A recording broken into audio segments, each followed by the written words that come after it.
Understanding de facto states using Taiwan as a case study. A de facto state, in essence, is a self-governing territory that operates independently but lacks formal recognition from the international community.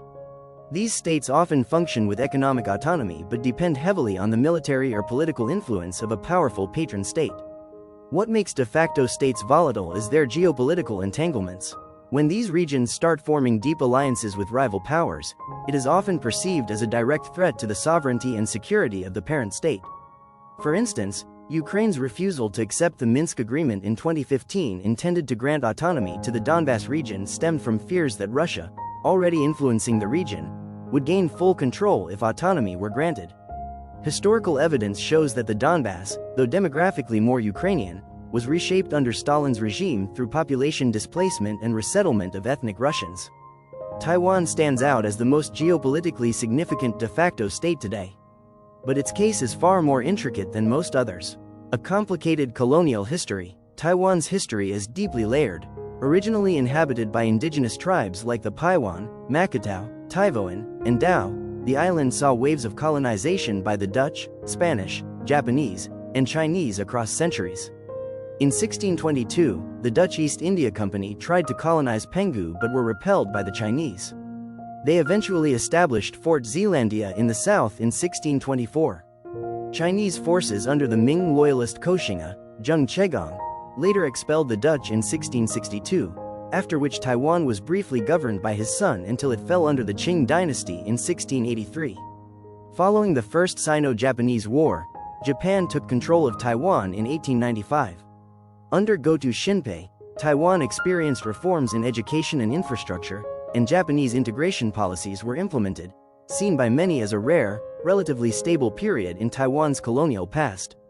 The birth of the ROC and the Taiwan conundrum. The complexity escalated in 1912 when the Qing dynasty was overthrown and the Republic of China, ROC, was born.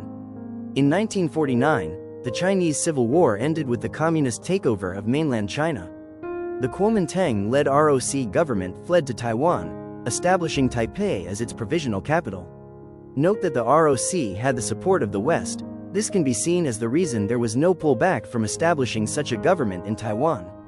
Since then, Taiwan has referred to itself as the Republic of China, creating a global identity crisis. Who truly represents China?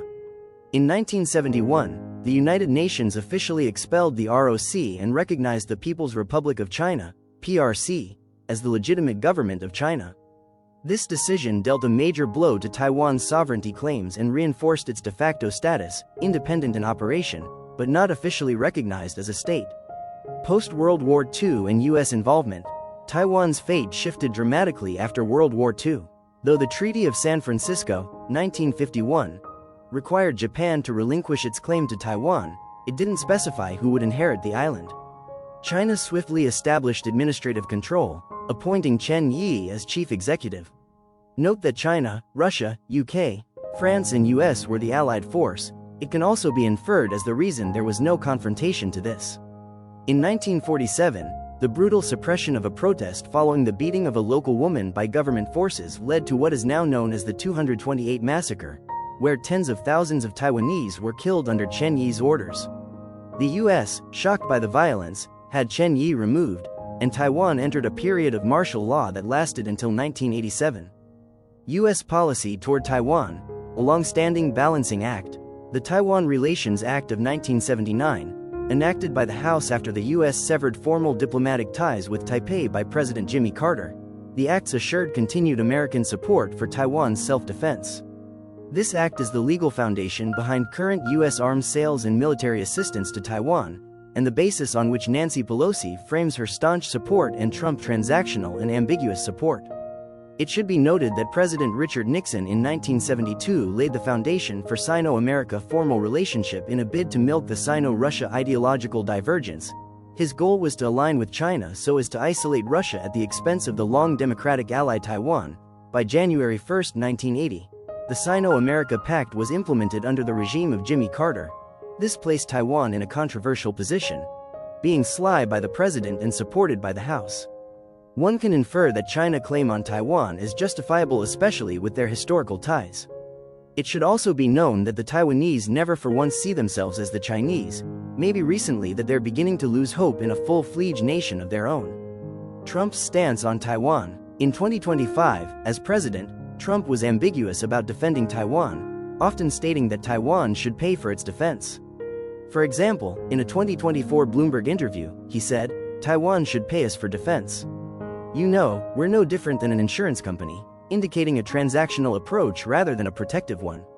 This ambiguity continued into 2025, with Trump declining to comment on whether the US would defend Taiwan if China invaded, saying, "I never comment on that. I don't want to ever put myself in that position." In February 2025, Xi Jinping's perspective. Xi Jinping has repeatedly emphasized that Taiwan is a domestic issue for China, warning the US to handle the Taiwan issue prudently, to avoid conflict, as seen in a June 2025 phone call with Trump. China views any US support for Taiwan, such as arms sales or high-level visits, as meddling, relation to Pelosi's visit. In August 2022, Nancy Pelosi's visit to Taiwan angered China, with military drills and diplomatic protests. She said, "America's determination to preserve democracy here in Taiwan and around the world remains ironclad." Nancy Pelosi, during her visit to Taipei, August 2, 2022. Greater than, the world faces a choice between democracy and autocracy. America's solidarity with the 23 million people of Taiwan is more important today than ever. Trump, as a private citizen at the time, criticized the visit, stating in August 2022 that Pelosi was always causing trouble, and that it would only make it worse, indicating he did not see it as a strategic move to protect Taiwan. This contrasts with Biden's administration, which supported the visit as part of a commitment to democratic values, highlighting a difference in approach between Trump's transactional focus and Biden's ideological stance. It should be noted that Trump has always looked for means to avoid all blown-out warfare with his own approach, with some decisions seeming so questionable. However, the need to protect Taiwan has always been on the paramount on the US to-do list, though with various ideologies and approacher regime. The fragile future. The Taiwan issue remains a global flashpoint. While the island enjoys democratic governance, economic independence, and international trade relationships, it is unable to formally declare independence without risking a full-scale Chinese military invasion. Taiwan's continued use of China in its name complicates matters. Dropping the name might invite swift military retaliation, yet holding onto it keeps Taiwan entangled in a political paradox, free but not recognized, sovereign but threatened. Unlike Ukraine, where US commitments were hesitant before the invasion, Washington's pledge to Taiwan has been profound, historically backed by strategic military deterrence. However, the US-led government under Donald Trump is doing everything to make America pro-citizens, avoid wars, avoid wastage of funds and move away from the Democrats' party acts. Besides, China is a more impressive rival in all ramifications, and her closeness to Taiwan will aid China in case of warfare, leading to a world war which will destabilize the world economy, peace and sanity. Should Taiwan accept the CPC regime to avoid any confrontation or war rumors? Or should they wait and fight peradventure alongside the West to protect their democracy? Let me know your thoughts in the comments. Like, share and click the notification bell for more contents. Worldview by Charles, Unpackaging History, Politics and the Truth.